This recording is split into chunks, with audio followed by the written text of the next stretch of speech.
Hold on to your goggles. It's time for the epic engagement adventure.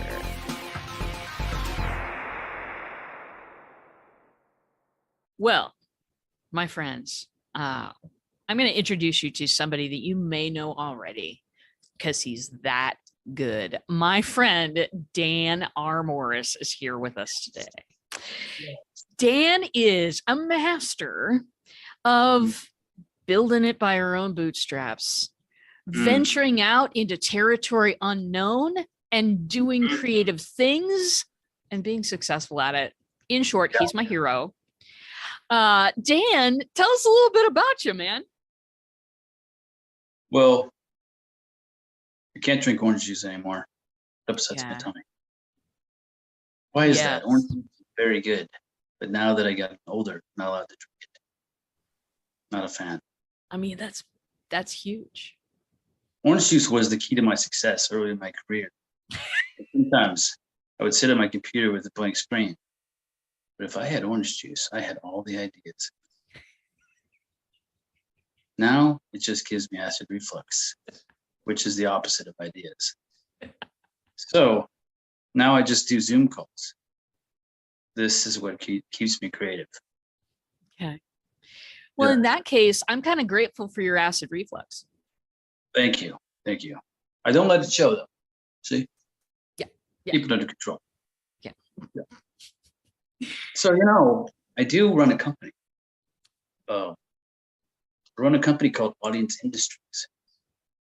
And I named it Audience Industries because I really liked the word industries. It sounded like General Motors or something big and gigantic. So that's why I picked it. But what we really do is we help people grow audiences. We do that in two different ways. Rachel, my wife, she runs this blog called findingjoy.net. It's not called findingjoy.net. That's where it is. It's called Finding Joy. And she has about 900,000 Facebook fans on her page. None of which, not a single one, has she paid for. Because she's figured out the entire concept of building an audience using social media. Like, how do you actually connect with people? She's got posts that have shares, many. Like, the site's big. So then the second thing is on my side. We used to do these workshops around the world where we taught. We did 8-hour workshops. We went to cities everywhere. And we taught bloggers, vloggers, and podcasters how to turn their craft into their career. That's what we do. We've been doing this since 2013. So in that process of traveling the world doing these workshops, we were in New Zealand. We did a 7-city tour, and we came across some folks who didn't know who Gary Vaynerchuk was. I thought, that's interesting. How are you in our world and you don't know gurus? So that made me realize that maybe the internet is not the great equalizer that I thought it might be. We also noticed when we did some website reviews that they didn't use the same plugins. Like on WordPress, everybody uses like Yoast. And if people ask in a Facebook group what plugin, they all say the same things. It's like incestual marketing. Like everybody does the same stuff. So we decided upon our return that we should do an event where we marry the gurus we met abroad with our local ones and vice versa. Like maybe some people needed some new ideas, but that wasn't enough because you can do a summit and do that, right? But I never understood the point of a summit because ultimately, whoever shows up, great. Some people show up. Maybe they take notes. And maybe amongst those notes, they take your name down. Or do they just have one sheet where they're writing all of the nuggets they gathered from all the different talks? In which case, at the end, they heard 16 people and they have 2 pieces of paper of notes. But like, did you really meet anyone? Like, did anything happen? And then the experts, they just press end the call on Zoom, and then they just go back to vacuuming. Like there's there's nothing that happens, like they don't walk away with anything. They don't build an audience. They just have to hope like when they're done vacuuming that somebody went to their site and downloaded their books. So we thought we should do an event where the experts grow an audience, because that's kind of what we do. So it all started by doing what we call product summit. We do 2 of them a year. And one is for digital marketing, one's for podcasting. So we invite a bunch of experts to bring a product. And then all of the attendees, all of the buyers, they get to walk away with the product, not just 2 pages of notes, they walk away with the product. And then all of the experts walk away with the brand audience. So people actually meet each other. It's like an exchange of ideas. And you were in one of our podcasters' kits because, well, the reason, and to be honest, the reason that you were in it is because, one, I could find you, you were excellent. And 2, that I didn't know you and we didn't really have common friends, because I figured if every year 80 to 90% of the people are far away from you and they're not connected, then it's actually meeting new people. It's not like 6 friends from your normal friend group get together and talk at a summit, and then you just share the same audience you've been sharing for the last 3 years in all your different summits. Like, then nobody really meets anyone new. So we scour Amazon for the top books, or SlideShare for the top presentations, LinkedIn for the top people in the niche. We do the Google searches and check on Facebook and look at conferences where people speak. And then every year I do about 200 cold calls to say, hey, this is what we do. Would you like to be part? And that's kind of the idea. And everybody walks away with a new audience. People walk away with products, and we walk away knowing a whole lot more people. And then this last time we decided we should turn one of these into a book. That's what we should do. We should take the experts who know something about a topic, put them all into a book. And we created this book called Permission to Speak, which I didn't know that's what it was going to be called until I read a story.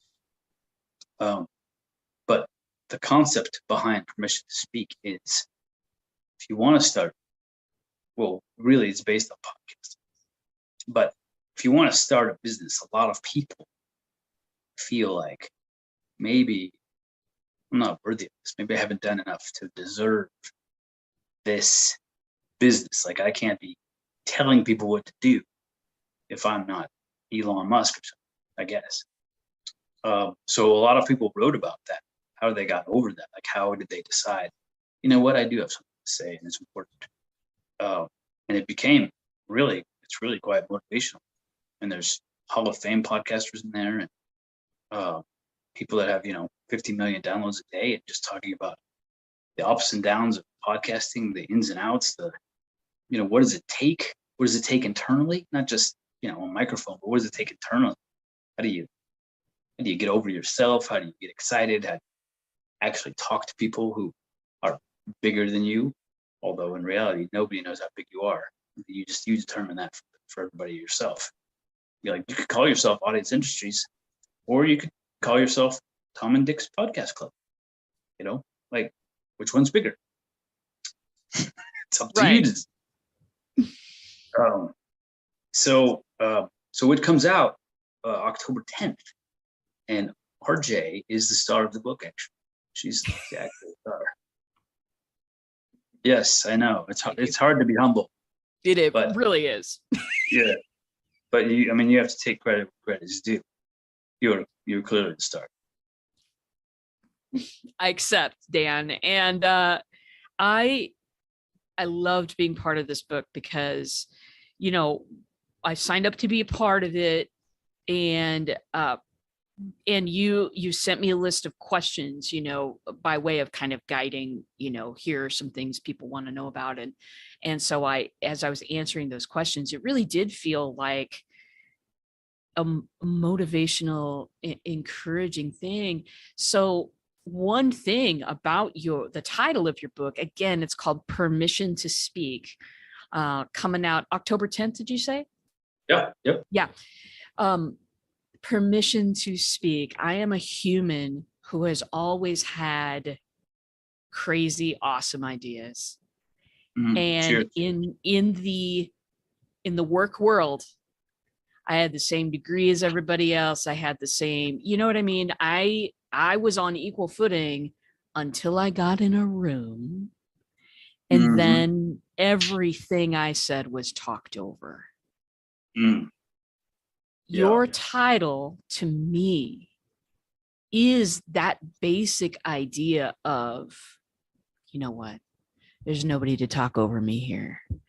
This Yeah. is me.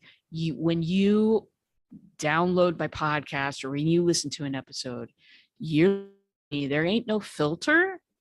There is not even a visual filter between me and you. And that creates a deeper connection than if you hit like on a post or something like that. You know, it really creates a deeper connection, and it draws people to me that have the same kind of thinking and ideas. And that's what I love about the power of podcasting.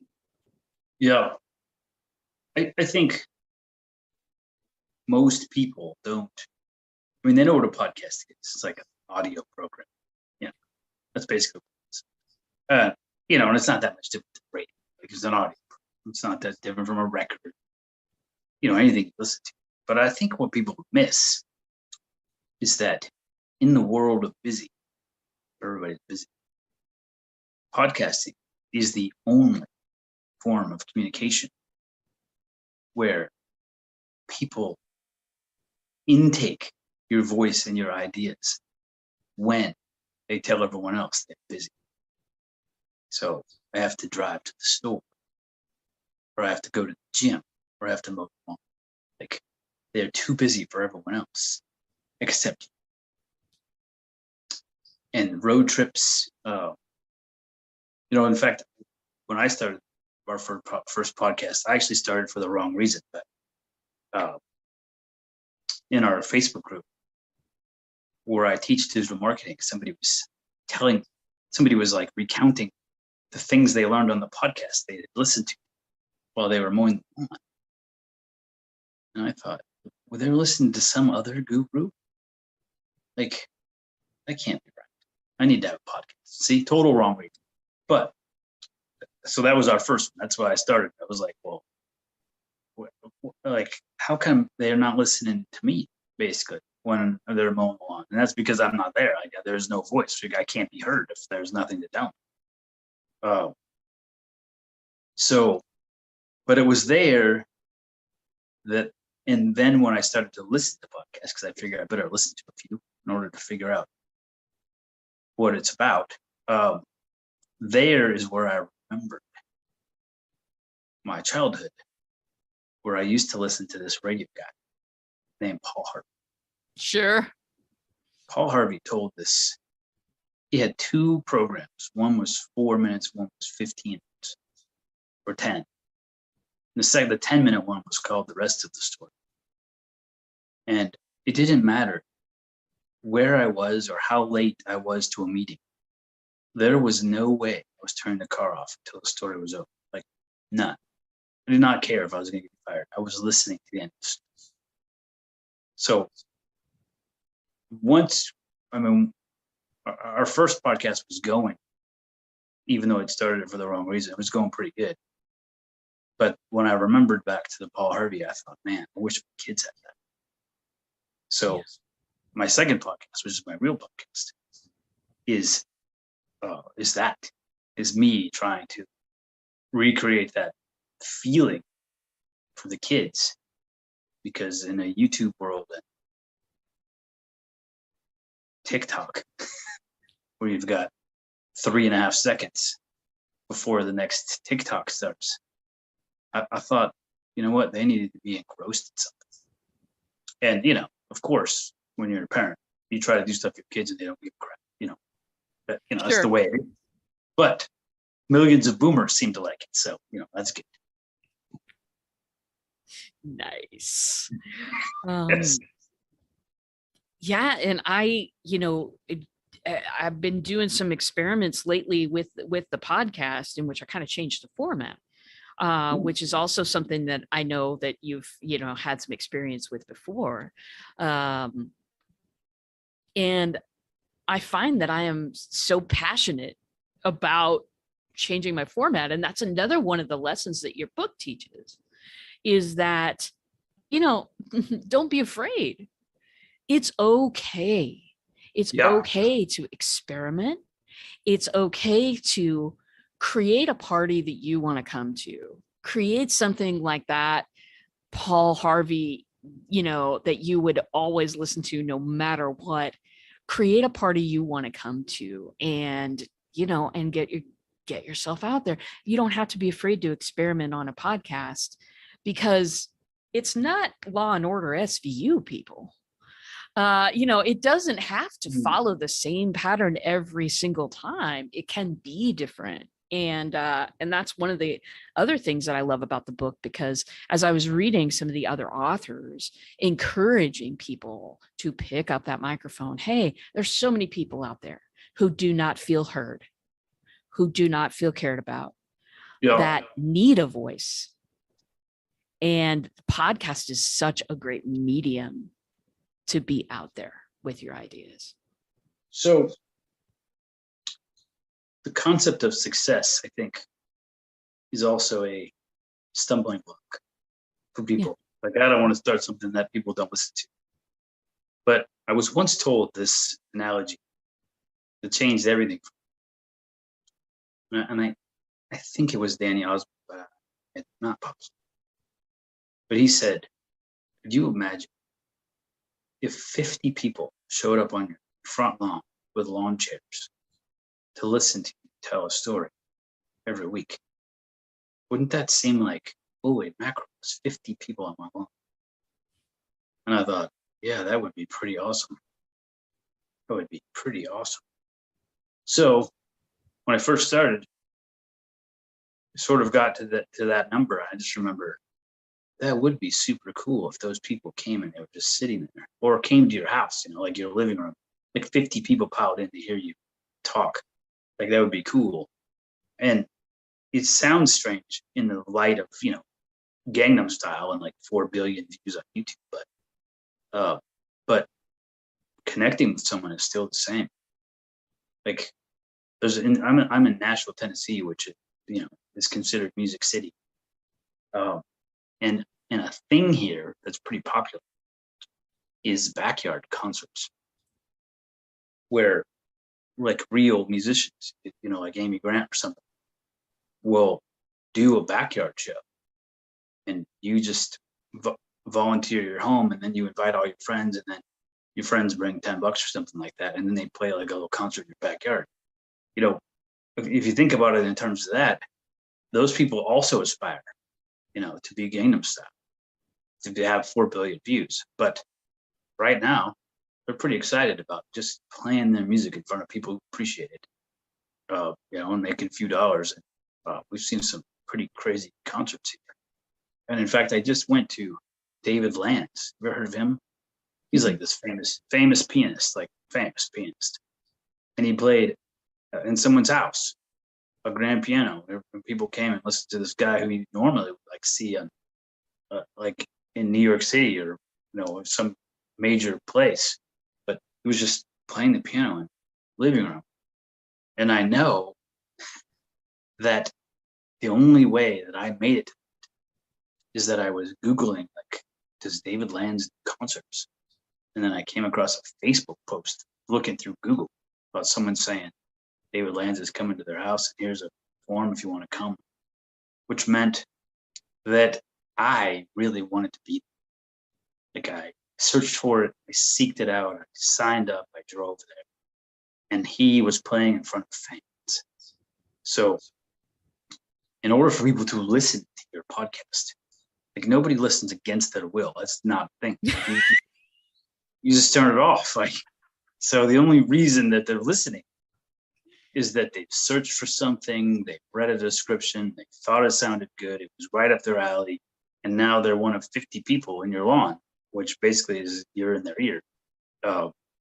and they're there on purpose. They're the people who want to hear you, whether you like it or not. They just have decided this is the person that I'm going to spend my commute listening to. They could listen to any, but if they're listening to you, you're really talking to people. You're talking to your people. Yes. And I mean, it begs the question, as you were saying, that you find that people maybe define success in a way that makes it a stumbling block for them. Um, for me, it really is. I just want to find my people. I really do. And if there's 50, there's 50. And if there's four, there's four. But it, that connection, I'm seeking connection through podcasting. I am not seeking a billion downloads. I am seeking $1 billion. Okay. Dan, everybody, Dan is seeking 1 billion downloads. Yeah. I would also like more than 4. So, you know, Yeah. but my North Star for my podcast is connection, because it's so, you know, you were saying it's that thing. You looked in Google, you clicked through 5 or 6 times, and you got to attend a dream performance. Yeah. That is committed. You know, Yeah. so many coaches that I talk to are like, I gotta have this number in order to get these many people committed. Lie. It's wrong. You know, depending on your message, depending on how you've pointed it, you know, it's not always the funnel that they're showing you. You know, sometimes it's getting a hold of people who will click through several times and just go, this is the most awesome thing I've ever heard. Yeah. Yeah. You know, people like David Lanz, I will see anytime. I went and saw Phil Collins recently perform. I saw Genesis concert, and I was really sad to hear that Huey Lewis lost his hearing, because he's one of my favorites.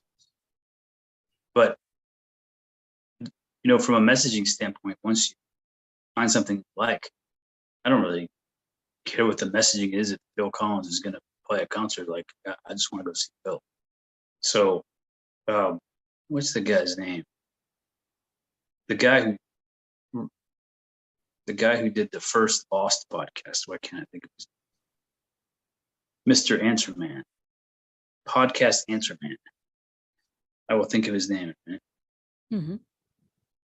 He's like one of the first podcasters, and he was an avid listener of the show Lost, and he created basically the first Lost TV show podcast that he eventually, I believe I listened to that. I love Lost. Please continue.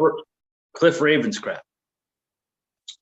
Well, it got pretty big that even cast members of the show came on and he interviewed them on the podcast. Well, when it was over, he and his son decided to start a health podcast.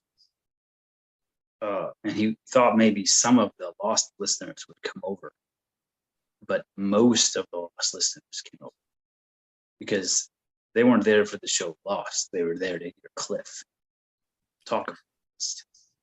So once people find you and they realize, you know, you're my people, then you get to do other things and take the audience with you. Because, you know, like if Phil Collins was in a movie, I'd probably go see the movie. He's not an actor, but I like Phil Collins. I don't know why. That's just the way it is, you know.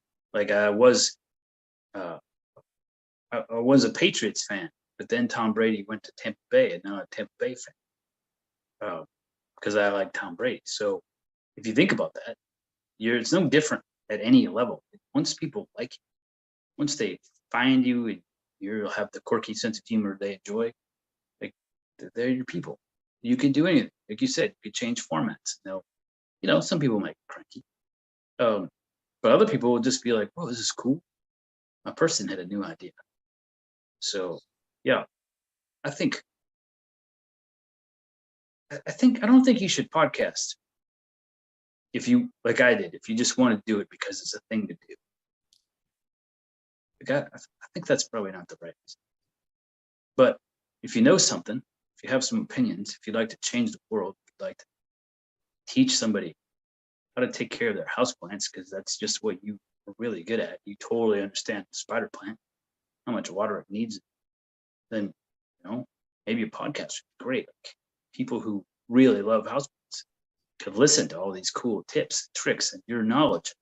They could try stuff at home because it's the thing that they're proud of. People come over, they have all their cool hanging plants in their living room. They're excited about people seeing them. Those are the people that actually wash the leaves, to dust them. Yeah. I'm not listening to your podcast, but there are people who do this, and they will listen. They will be fans.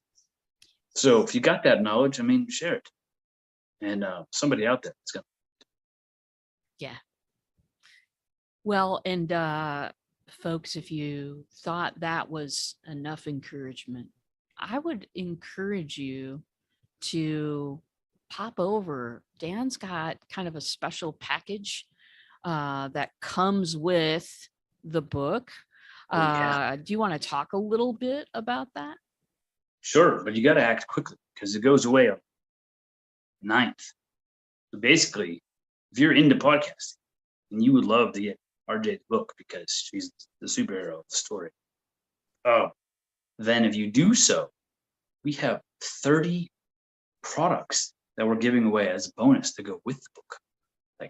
Like podcasting 101, or finding your voice, or how to become a guest on other people's podcasts. Like 30 different courses that would teach you how to become a great podcaster.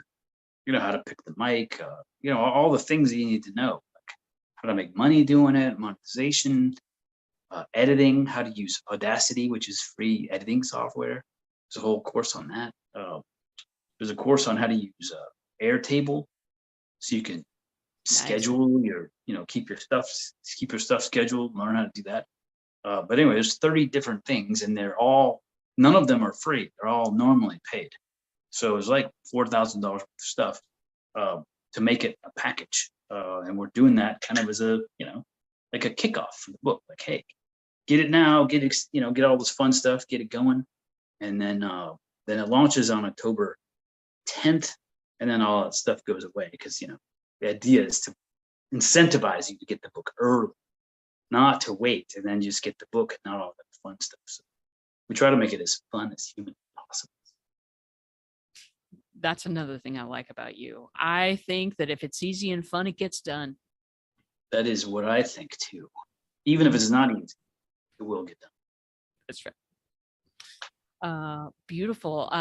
So not only do you get the book, which contains, and I know because I have taken a read, contains a lot of different perspectives and points of view about podcasting, different ways to start, different means, and lots of encouragement. You also get from these authors, you get special stuff from everyone teaching you different aspects. Like, and how much is this? Because this kills me. Tell me. Oh, I think it's only $47. Yeah, it's $47 for all that. Yeah, I hope it's not more than that. That's what I put it. It should be 47 for like $4,000 stuff and a book, Facebook group. It's pretty darn good. And even Dan Class, who ran The Bitterest Pill, who's a Hall of Fame podcaster, in the book, he talks about the internal struggle of having a podcast about his own life, his family, like a personal thing. It's just the whole insight that he gives about that. Like, even now he struggles because his podcast is over pretty much. But then he wonders, how do I market podcast where it includes family members? Now the family members are older, and it's like, maybe it's their story to tell and not mine. Just reading all that is very interesting. What the different things people wrestle with in their own life with the podcast. So I just thought it was cool. Yeah, it's a beautiful thing. I totally encourage you to. I'm going to drop the link in this so that everybody can pop over and take a look at that. But really, What it's about is permission to express those ideas that have been lurking around in the back of your head, permission to engage, permission to build your audience, build your tribe. This is the heart of what we are in business for. If you're a coach, awesome. This is right up your alley. If you're an entrepreneur of any kind, this is a deal to look into. Even if you're not necessarily interested in podcasting, maybe it's live streaming, which is similar but different. The same principles will apply. So I encourage you to get out there, take a look at this book package, because it's pretty tremendous. Because Dan's pretty tremendous, let's just say. And yeah, I highly encourage you to do so. And I'm in the book, on a page or two, but I'm with some really excellent people as well. And I just want you to know that, those of you who are seeking what they, authentic, that was the big buzzword a couple of years ago, authentic everything. If you are seeking true connection with people, hop on this thing, Yep. because it's absolutely worth your time. It's totally authentic, unlike the Mexican restaurant you eat at. Truth. Unless you see people of color working at your Mexican restaurant. That's what I've always been told about that. Any final words of wisdom for us, Dan? If there are Mexicans eating at the Mexican restaurant, it's good. Yes. Very good. Very good, Dan. Well, we started out with orange juice and we ended up with Mexican. I just want to say we weren't here to talk about food. You've been listening to Reflections with RJ. The NPR ladies. Anyway, thanks for coming on, Dan. I can't wait to see what the book does. We'll have you on the regular podcast as well. And we'll check in a couple months how the book is done, and anything else you want to say, because you're pretty great. The boats are rocking, baby. The boats are rocking. Mm-hmm. Mm-hmm.